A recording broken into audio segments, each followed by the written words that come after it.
गांव में सुबह का समय था। रमज़ान का पाक महीना ख़त्म हो चुका था और आज ईद का दिन था। बच्चों में ख़ास उत्साह था।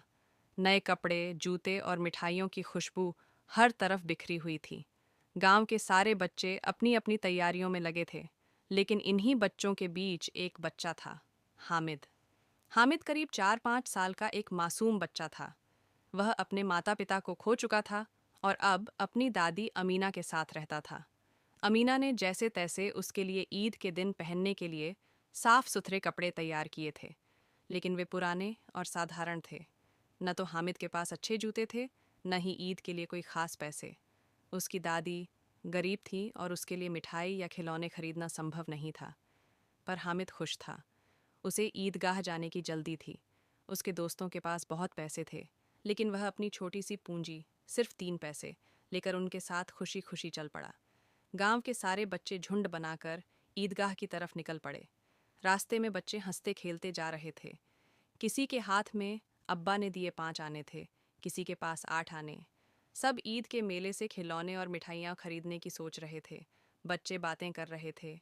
मैं सजी हुई मिठाइयाँ खाऊंगा, मैं एक बड़ा सा खिलौना खरीदूंगा। हामिद भी इनके साथ चल रहा था। उसके नंगे पैर गर्म मिट्टी में जल रहे थे, लेकिन वह अपनी तकलीफ भूलकर हंसते हुए आगे बढ़ता जा रहा था। सब लोग ईदगाह पहुंचे। वहां हजारों की भीड़ थी। सब ने मिलकर नमाज पढ़ी और फिर एक दूसरे को गले मिलकर ईद की मुबारकबाद दी। इसके बाद सभी बच्चे मेले की तरफ दौड़े। मेले में रंग बिरंगे खिलौने सजे थे। कोई सिपाही का खिलौना देख रहा था, कोई घोड़े पर बैठा राजा खरीद रहा था। हामिद के दोस्त खिलौने खरीद रहे थे। हामिद, तू क्या खरीदेगा? हामिद मुस्कुराया। अभी देखो।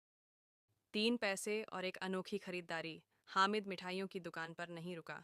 वह खिलौनों की ओर भी नहीं गया। वह आगे बढ़ता गया और उसकी नज़र लोहे की एक छोटी सी चिमटा पर पड़ी। उसने सोचा, दादी जब चूल्हे पर रोटी सेंकती हैं तो उनके हाथ जल जाते हैं। अगर मैं यह चिमटा ले जाऊं तो दादी को कितना आराम मिलेगा। उसने अपने 3 पैसे निकाले और चिमटा खरीद लिया। उसके दोस्त चौंक गए। हामिद, तू पागल है? मिठाई नहीं ली, खिलौना भी नहीं, ये लोहे का चिमटा क्या करेगा? हामिद हंसते हुए बोला, तुम्हारे खिलौने कुछ ही देर में टूट जाएंगे, लेकिन यह चिमटा सालों तक रहेगा और इससे मेरी दादी के हाथ भी नहीं जलेंगे। बच्चों ने हामिद का मजाक उड़ाया, लेकिन हामिद को इसकी परवाह नहीं थी। वह बड़े गर्व से अपने चिमटे को कंधे पर रखकर घर की ओर लौट पड़ा। जब हामिद घर पहुंचा तो दादी अमीना ने सोचा कि वह मिठाई या खिलौना लाया होगा, लेकिन जब उन्होंने देखा कि वह चिमटा लेकर आया है तो गुस्से से बोलीं, बेवकूफ, सब बच्चे मिठाई और खिलौने लाए और तू यह लोहे का चिमटा उठा लाया। हामिद ने मुस्कुराकर कहा, दादी, जब तुम रोटी सेंकती हो तो तुम्हारे हाथ जल जाते हैं।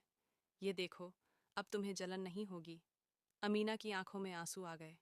उन्होंने हामिद को गले से लगा लिया और रोते हुए बोली, मेरा बेटा कितना समझदार है। दूसरों के बच्चे सिर्फ अपने लिए सोचते हैं, लेकिन मेरा हामिद मेरी तकलीफ को समझता है।